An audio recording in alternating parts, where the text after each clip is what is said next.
ya parah di situ parah.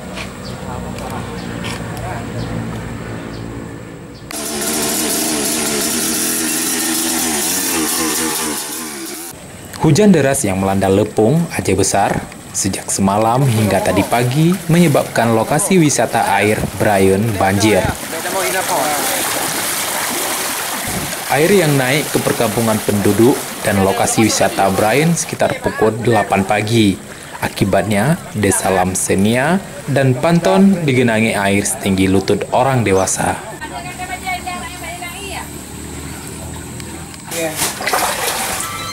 Ayo deh.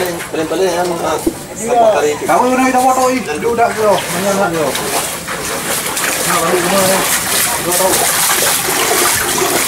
Ah, hidup di lampu jadi.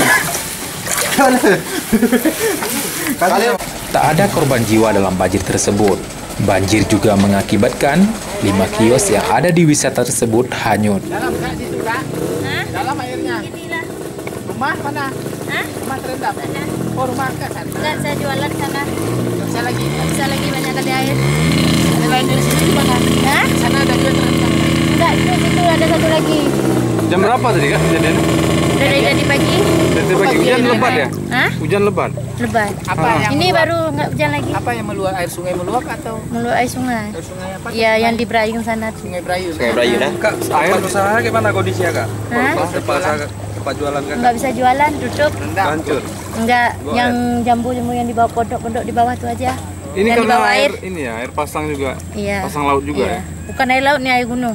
Air gunung ya? Hujan di gunung ya. Iya. Airnya pagi kira-kira jam 8. Waktu sampai pagi air memang sudah kuning, tapi air belum banjir karena hujan di atas deras, makanya air jadi kuning.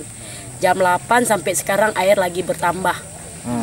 Kalau pengunjung pagi aja ada sama orang anggota siap bakar ayam, maka langsung pulang. Karena takut banjir di sini nggak bisa lewat. Hingga pukul 2 siang, air terus naik. Sehingga jika hujan kembali mengguyur, dikhawatirkan air masuk ke dalam rumah warga. Nandar melaporkan untuk MJC News.